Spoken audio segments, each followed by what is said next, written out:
sida aan horeyba u sheegay dhagxaha ku go'an wadooyinka magaalada Muqdisho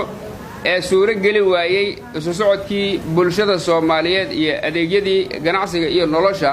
dhagxaha xanibay waa la qaadi doonaa waqti dhow hadii aan leeyahay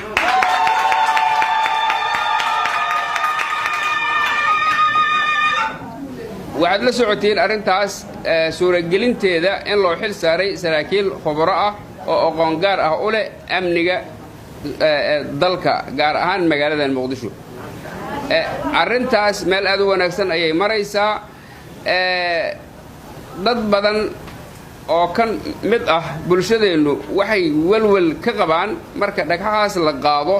inay cadowgu ay ismeedaamintii iyo waxyaabihii ay sameynayeen ay isugu dayaan taas anigu shaki kama qabo waxaan aaminsanahay wiilasheenan iyo gabdhaheena isku duuban inay ka hortagi doonaan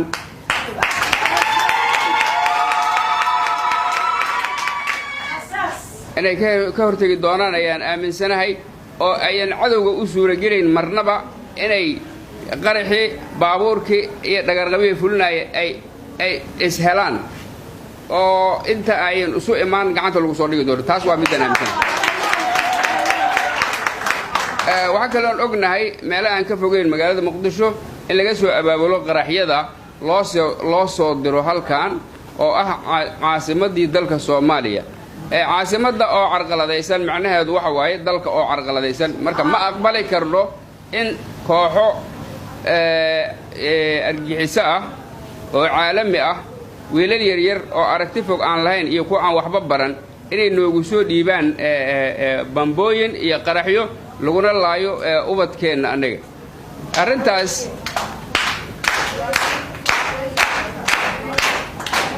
waxaan uga jawaabaynaa inaan abbaarno meelaha ayaga ay joogaan oo saldhigyada u ah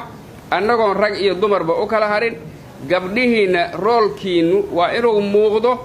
oo wiilasha ayagaan horkacaynaa oo yacni aan ugu tegaynaa goobaha ay joogaan cadowgii gabdhuhu inay ka harin cabitaankooda iyo hiliyaho iyo mataqaan eelidonisaa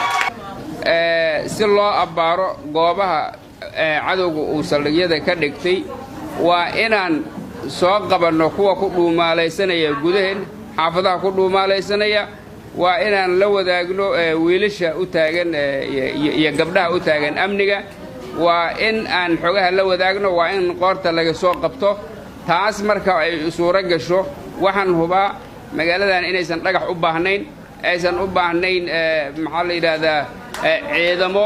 hubaysan oo qoryo wata uma baahna gabdhaha iyo wiilasha iyo ardayda ku filan